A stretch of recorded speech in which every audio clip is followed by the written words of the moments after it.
You're listening to the Business for Good podcast, the show where you'll hear inspirational stories about companies making money by solving some of the world's most pressing problems. I'm your host, Paul Shapiro, and I'm glad you've joined us.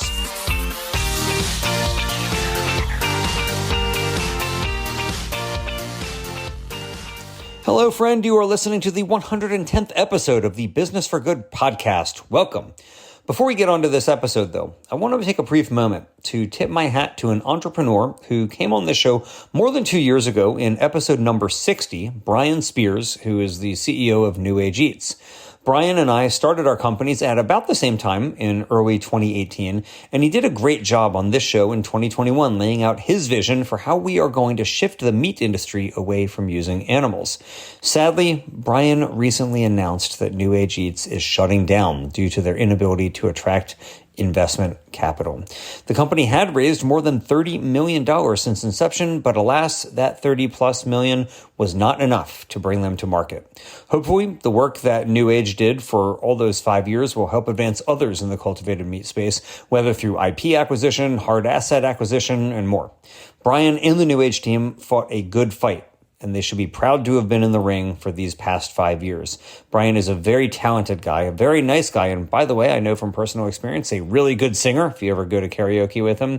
And so many of the people who I personally know who worked at New Age Eats are also very talented, and I want to personally wish each of them well in the next chapter of their careers. Now, speaking of next chapters, let's get on to this episode, as it is a really cool company. You probably already know that using animals to make materials like leather has a lot of downsides. But using petrochemicals and intensive crops like cotton, while better than animal products, it's still pretty suboptimal for the planet. Keel Labs thinks that it has a better idea. Rather than relying on animals or on terrestrial agriculture, it's seeking to use kelp, seaweed, to make the next generation of materials. Kelp grows much more quickly than do land-based plants. It sucks CO2 out of the air. It requires no water and no fertilizer, no pesticide inputs, and generally speaking, makes the oceans healthier. Conceived by undergraduate students in 2017, the company has now raised nearly $20 million from venture capitalists betting that kelp will be the next big thing. They already have 24 employees, and they are making kelp-based yarns at their North Carolina headquarters. In case you're as maritime challenged as I am and you have no idea what keel, that's K-E-E-L, means, a keel is the structural spine of a ship, from the bow to the stern, functioning to create balance between the ocean and to keep a ship's momentum moving forward. How nice. This is a B2B company. They don't intend to be selling their own kelp clothing as much as they intend to produce the natural yarn that fashion designers can then use to create humane, climate-friendly materials. Are the tides turning for sustainable materials? Keel Labs co-founder Alex Goshevsky thinks so, and she sees an open of opportunity in kelp. I hope you enjoy hearing her inspirational story as much as I did.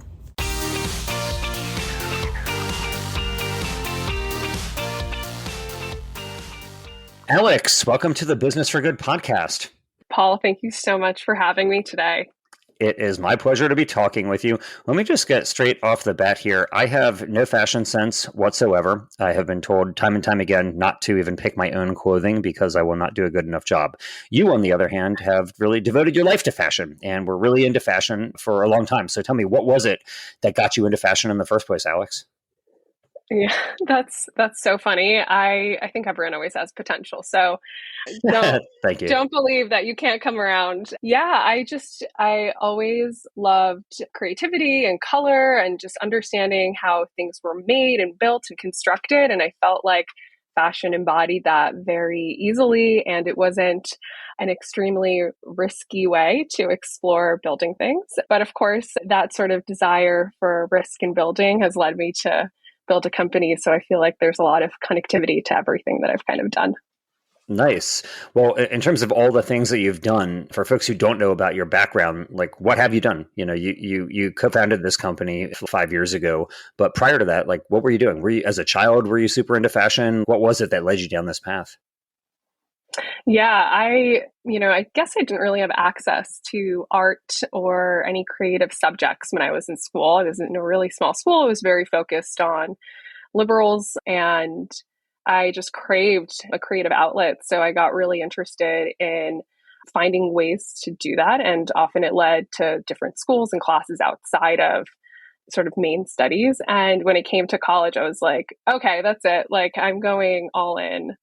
And I just wanted to go into fashion.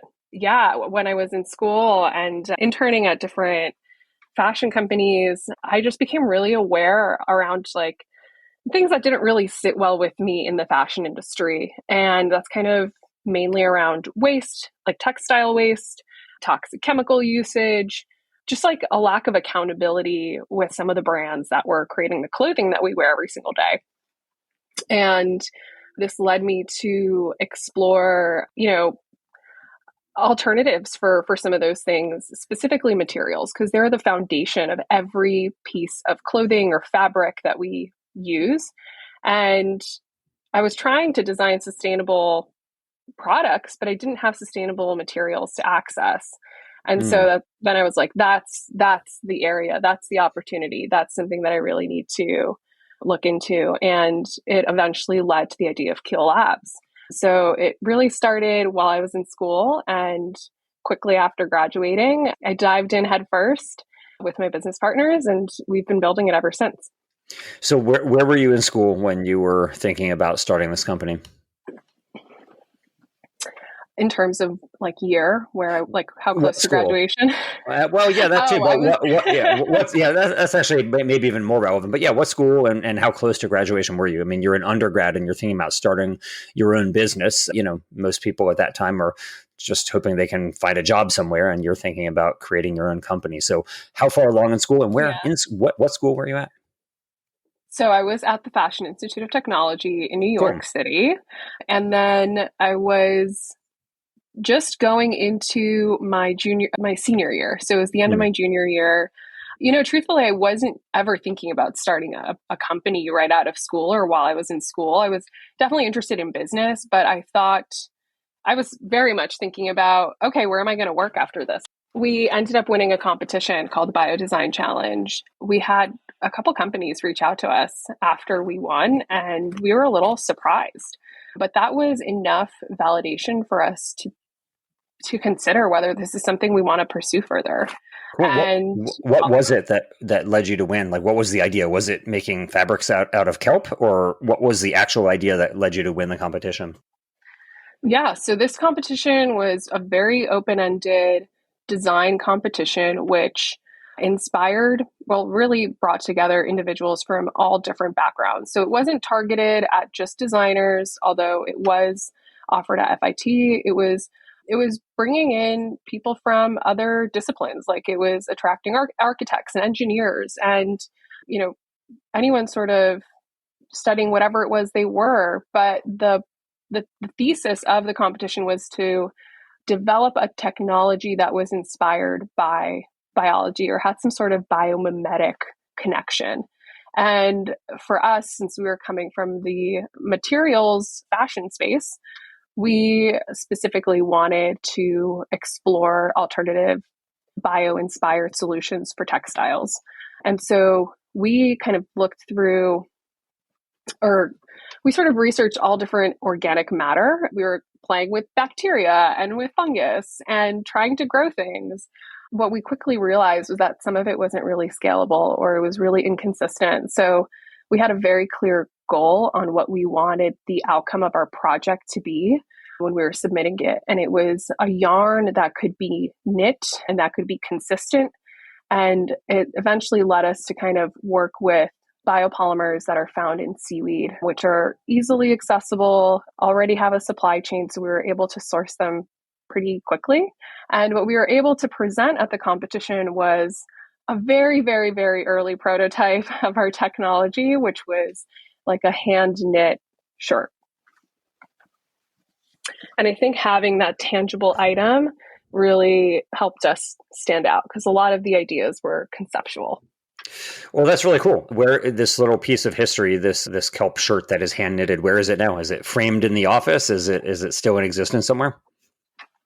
That it's definitely still in existence. The exact location is TBD. We've moved around quite a bit, so it's probably packed in a box somewhere. All right. Well, I do suggest keeping a record of the company's history, because one day maybe that will have some great meaning and it'll be in your new multi-thousand person complex that you have. I know I went to Amazon's headquarters one time, and they had people who were using literally like pieces of wood from the very first Amazon office in their offices. Like, they were just keepsakes. It was pretty cool. Yeah, but that's hopefully you have awesome.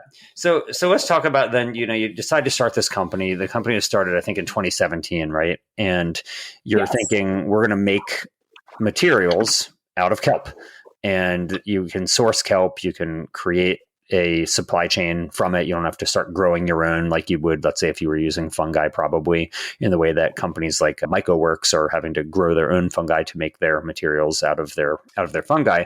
But you guys decide, well, we're going to just start buying kelp and seeing what we can do. So what was the expertise that you had? Obviously, you know something about fashion, but I doubt that you know that much about green chemistry to the point where you can make yarn out of seaweed. So what was the process by which you actually created this invention? Did you bring on, biologists or others who actually had the scientific background to make this happen?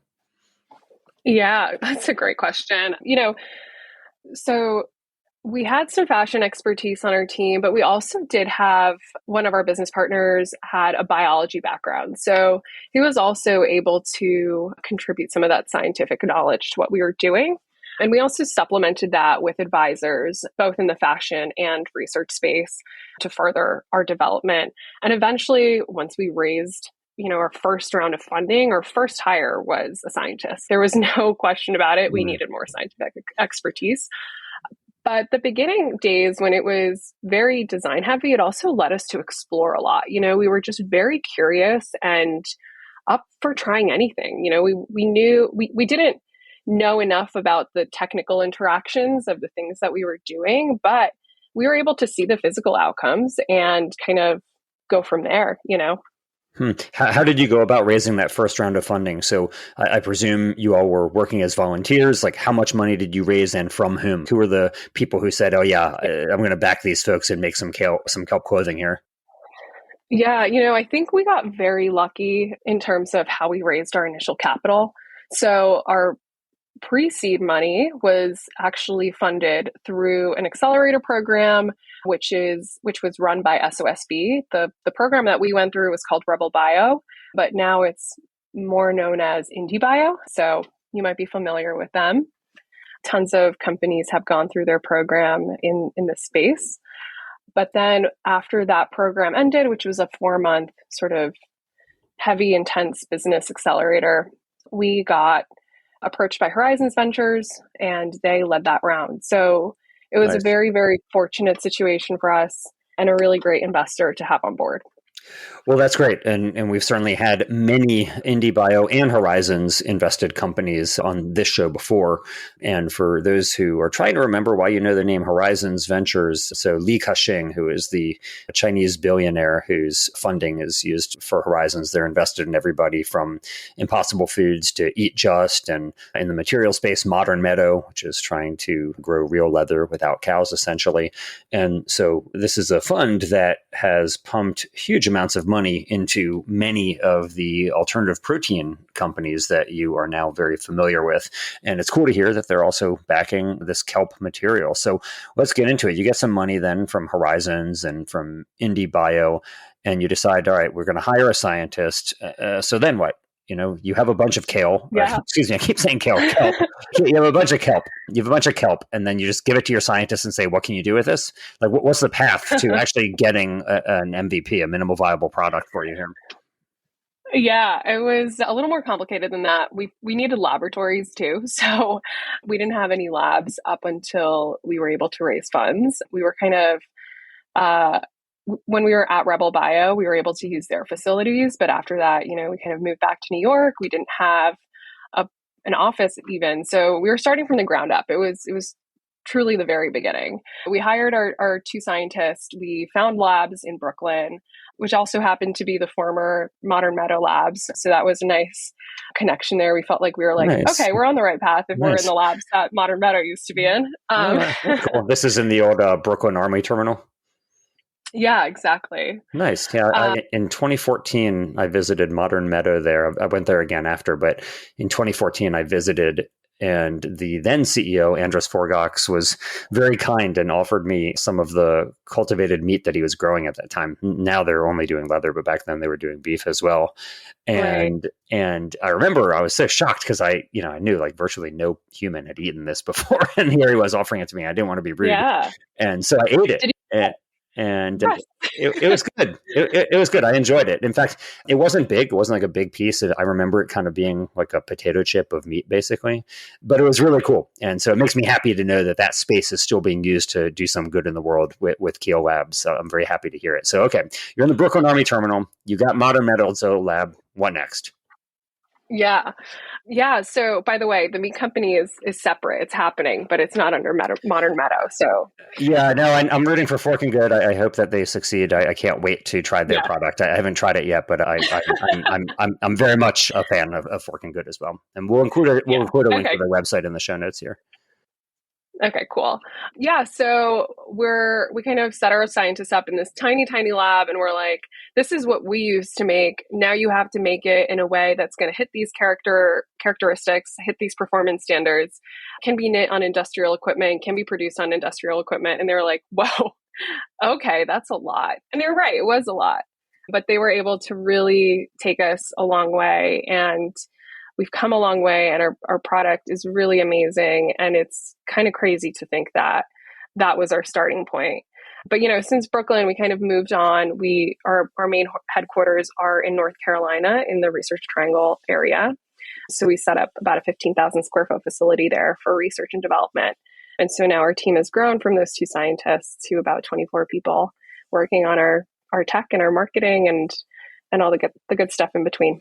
Nice. Awesome. So let's hear what those 24 people are working on. So people listening to this will know what kelp is. It grows in the ocean. It's a seaweed. But why kelp? Like, why are you passionate about kelp, and what part of the kelp are you using? I'm sure you're not using the entirety of the plant here, that you're, taking out some component of it to make into this material. So why is kelp important, and what part of the kelp are you actually making your materials from? Right. Yeah, we're not using the whole organism. The reason we were so attracted to kelp was, as I already mentioned, the scalability piece, which is for sure super important to make sure we have enough raw materials to use to grow, to like literally grow the company, not to actually grow the seaweed. We're not doing that. We're working with harvesters that are already producing it, and we're actually receiving a processed powder. So they just extract specific polymers that we need. And this is a traditional process in that industry. We basically, the other side of seaweed that's really amazing is that we're using a resource that's abundantly available in an area of our world that doesn't feel like it's getting the same attention as land, right? Here is this vast ocean. There's so much water on this planet. Seaweed is growing everywhere. This is a resource that can replace the need of land to grow materials and especially like materials for textiles. Like, why not do that? It's also filtering our waterways. It's sequestering carbon. Like, there's just so much good that comes from working with it. It's regenerative and it grows quickly. You could almost say that it's an ocean of opportunity for you there. So Yeah. yeah. Sorry, I'm sorry about that. But listen, it does seem, like an awesome material, right? This is something that can help clean the ocean. It sucks CO2 out of the atmosphere. But is there harm to the ocean done in farming it there? I know the ocean is obviously huge, but we know that there is a consequence of, let's say, farming cotton on land. Is there a negative consequence associated with farming kelp in the ocean? Right. Yeah, we're definitely trying to learn about that as much as we can. The industry is not, it's still new and it's still developing and it's growing. So we don't have as much information on it as we do the cotton industry, for example. But it's something that we're super aware of. And with anything, you always have to sort of keep in mind that everything has to be in moderation, right? This is not something that we're trying to take a good situation and turn it into a bad one, but really monitor the impact of our product and of the seaweed on our oceans. Cool. So why is it better than cotton? Like obviously it's very clear why kelp would be better than, let's say, using animal leathers. But what if I'm buying, Yeah. so-called sustainable cotton or whatever they want to refer to it as? Like, why is kelp better than land-based plant agriculture? Yeah, I mean, first and foremost, to grow anything, you need water, right? And kelp is grown in water, so you're not you're not needing to take water from one area and bring it to another Hmm. in the case of cotton. Yeah. Yeah. So cotton, I didn't think about that, but yeah, it's kind of like the ultimate hydroponic, like you don't really, right? yeah. Okay. That's cool. All right. Good point. It's really awesome. All right. So no water inputs needed. What else? Yeah, so cotton requires a ton of water. It also requires fertilizers or herbicides or things to just protect it. I mean, bugs are super attracted to cotton. You're constantly genetically engineering the seeds so that they can be, more resistant to these bugs, but nonetheless, like you tend to use a lot of herbicides and pesticides, and that goes into our waterways. All right. Good point. So no water inputs needed and no herbicides, no pesticides. Sounds pretty good. What about the growth rate? Like compared to cotton, is Yeah, kelp is that kelp? was good. Oh, gone. I don't mean to. I don't mean That to. was going to be my I don't want that to put was the going to cart be my before the next horse. point. All right. Go ahead. Yeah. That was going to be my next point. So cotton takes a long time to grow too, whereas certain seaweeds can grow as quickly as, or almost as quickly as bamboo on a daily basis, right? So they can grow extremely fast. And seaweed is, I mean, I guess cotton's grown around the world too, but seaweed is grown around the world, and it seems to be a little easier to manage than cotton. Very cool. So what are you making? Is it t-shirts? Is it Yeah. bracelets, wrist watches? Like what is the product? I don't believe you're not on market yet. Is that right? That's correct. Yeah. So All maybe right. I should So actually talk a little bit about Keel Labs more clearly, like what our purpose is, right? So the product that we're making is named Kelson, our main product and our first product that's going to be coming to market. It's not on the market yet. It's basically a seaweed yarn. It is mainly composed of seaweed, and then we use a few non-toxic additives to just help stabilize it as any other material sort of needs to be. And the yarn is then, sold the same way as any other yarn is to brands and manufacturers to create their final products. got it. So our sort of end stage is the yarn itself. So this is a B2B play. You're not going to be making finished goods. You're essentially the cotton producer selling to the company that wants to make a t-shirt. That is definitely right for the long term. For them, yeah, and for now, I mean, we will also create some of our own protos just to help people visualize what can be made, but our intention is to mainly stay B2B. Got it. Okay, cool. So you're making this yarn. I've seen photos of the yarn on your website. We'll include a link to that on the show notes at businessforgoodpodcast.com. But tell us, what do you expect them to do with the yarn? Is this going to be for shoes? Yeah. For is it, can you make a leather replacement out of it? What's the main thing? Are you replacing petro materials, or are you replacing cotton or leather? What is the main use for Kelson? Yeah. So every material is very different in terms of performance, feel, characteristics, and the applications are going to vary. We are super interested in the fashion space and talking to several brands in the fashion space, but we're also very excited about the home interior space, home goods space, and then always floating a few other industries around and sort of thinking about other opportunities, whether it might be disposables or automotive or whatever it is. Fibers are really used everywhere. If you look around where you're sitting or where you are, you'll notice that it's it's certainly in every area that you're in. Yeah, I am sure of that. So how much money has Keel raised now to date? I saw you guys did like a $13 million Series A round. What's the total volume of cash invested in the company thus far? Yeah, we've raised just under 20 million through venture funding. We've also raised a little bit through grants, so that's all included in there. Mm-hmm. And yeah, it's been a great ride, and the funding has allowed us to really progress our technical development and really start moving along with some of these brand conversations that we've been having. Wonderful. So with 20 million so far brought in, that's wonderful. Congratulations. when can we expect to see the company move from being pre-revenue to start actually forming not just relationships with brands, but seeing the product on the market?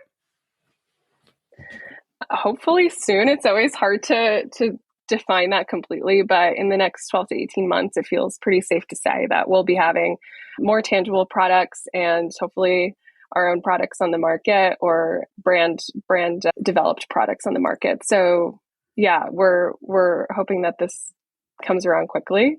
Okay. I want to be one of these first customers. It's kind of like, the company Pinatex, you know them? They're making the, they're doing materials out of basically like the leaves of pineapple, or I think it's the leaves of pineapple plants. We had them on the show many episodes ago, so I hope I'm not botching my memory of it here. But anyway, they're now partnered and doing some really cool things and have product out in the market. And I very much collecting these early items from startups. So if the product does come out on the market in the next 12 to 18 months, I hope that I get a notification so that I can be one of the first customers. Oh, amazing. Okay. Yeah. We'll send you our little wait list, but I imagine you have an archive going. Yeah. It's like, I'll have a museum here. Oh, I love that. Let me ask you something, Alex. You said earlier that you have some natural stabilizer that you put in the product. I presume that's because you don't want it to, decompose, right? If you're wearing a Kelsen shirt, you don't want it to decompose on your back. Yeah. But I have read that the product is compostable and biodegradable. So how do you make that happen? How do you make something biodegradable, but it's not going to degrade while I'm using it? Yeah, no, great question. I'm not a scientist. I'm not going to try to explain all the technicalities, but it's something that's really important to us. We don't want to be a material like a polyester that's around for much longer than the actual product it's put in is intended to be around for. So we're super mindful of developing something that'll last for the time that you sort of intend the product to last, but not longer than it needs to be, and certainly not shorter. But as far as like how that's actually done is a very structural sort of development on a molecular level, which is not something I feel fully equipped to speak on. Okay. Yeah, I mean, it's an interesting thing. Like you have the cutlery and the cups that say they're compostable, but if you put them in like your backyard compost, it's not going to compost. You need it to go to an industrial compost in order to happen. You need like certain temperatures to actually make it compost. Right. And so I'm wondering, because, how do you make it happen? I don't know. I know that you're not saying that you're like the expert on this technologically, but maybe if there's something we can include in the show notes on this, Alex, I would love that if you want to email it to me, because it is this question I have, like, how does a material be compostable and biodegradable, but not actually degrade while you're wearing it? So if you want, we'll have something on the show notes on that for sure. But for now, Alex, I'm letting you off the hook on this question, but know that I am interested in figuring out. It's absolutely. It's a fair question, and I'll get you more information on it. Okay, cool. Yeah, it's kind of like, if you think about like leather, the reason that the wristwatch with a leather band doesn't just rot on your wrist. I mean, all it is the skin of a cow, but it's because they tan the leather. Tanning the leather prevents it from decomposing. So presumably there's something that can be done with kelp also to prevent it from decomposing, but hopefully less problematic from a toxicity point of view than tanning is. Yeah. Okay. That part of the supply chain or even part of the development cycle is so important to us. Like when we use an industrial process that's used to create other materials such as rayon or viscose. So these are like cellulosic fibers, and they go through an extremely toxic process. Think about taking wood pulp and trying to break it down into a fiber. You definitely need something really caustic in there to make that process happen. And so for us not to reinvent the circle, we want to use that same equipment, but eliminate the toxic use of chemicals. One, because it's important for the planet, but also important for the people that are producing it and also wearing the materials at the end of the day. Got it. Okay, cool. Well, it's impressive what you all have been building, Alex. $20 million for an idea that was conceived while being an undergrad in college. Yeah, it's pretty respectable. And the fact that you all have come this far and have now a couple dozen people working full time to make this vision a reality, hat is off to you. Let me ask you, during that whole time and during these past 5 or so years that you have been running this company that you co-founded, were there any resources that were useful for you, Alex, that you would recommend for others if people are looking, maybe there's undergrads right now who are listening to this and thinking, wow, I'd like to do what Alex has done. Anything that you would recommend to them that you think would be useful in their journey? Yeah, there are definitely a couple resources that come to mind that are specific to sort of the bio design, biomaterial space, but also just generally great items that I've kind of read or listened to. But first and foremost, the book Biodesign by William Myers, incredible if you're interested in the space, along with Neri Oxman's book on material ecology. And then a few other great reads, Shoe Dog by Mike Knight. It's just a fun read and also a cool journey from his side and how he ended up building Nike. And then Steve Jobs by Walter Isaacson, a phenomenal book as well, in my opinion. Cool. And then aside from that, sorry, one last, you can have as many suggestion. You can have as many recommendations as you want. I really think design is such an important piece of innovation. And there's an incredible conference called Design Indaba that's held every year in South Africa, and they record all their speeches. I hands down suggest watching any of those from the years past. There's always some incredible, inspiring people talking about stuff. Awesome. Well, these are really good recommendations, Alex. So we will link to all of them at the show notes for this episode at businessforgoodpodcast.com. I will say that I also read Shoe Dog and I was extremely impressed by it. I loved that book so much, not just because it's an amazing success story, but really because of how many times the company, Nike in this case, had near-death experiences. And the author and co-founder of Nike, Phil Knight, really does a great job of describing just how many times they almost perished as a company, and really what a miracle it was that this all occurred. And in his words, obviously it's a combination of hard work and luck many times over, which is so important in life and in entrepreneurship. So I also recommend that book, but I'm going to check out some of these other ones too, for sure. Yeah. So finally, Alex, obviously you're committed now to doing Keel Labs. It's going to be some time, hopefully years longer, that you're going to be at this company. But are there other ideas? Imagine if you're in the indie bio milieu, you're seeing all these other cool companies that are going through. You probably have ideas for companies that you wish existed that don't yet exist. So if there's somebody out there looking to start their own company, Alex, and they want to do something good in the world, what ideas might you throw out there for them to consider? There's definitely one relevant to the sort of material space. There's all these new materials companies coming up. You've even mentioned a few that you've talked to in the past. There's several new ones coming up every year. And what I feel like there isn't clarity around is sort of how to categorize and catalog some of these new materials and their impact. We have standards in the past that were used to sort of grade the materials that brands selected for their products. And it feels like those are definitely, biased or skewed and not necessarily relevant to the new era of materials that are coming out there. And I think some sort of technology around that is super needed.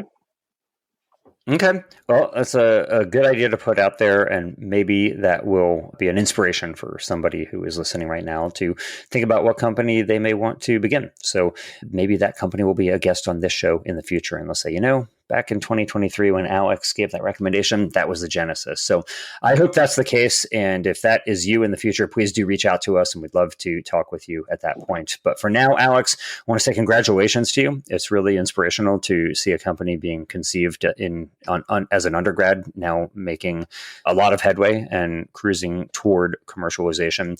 And I hope one day that I'm wearing a Kelson-based material. It would be a lot of fun. And so I will be rooting for your success.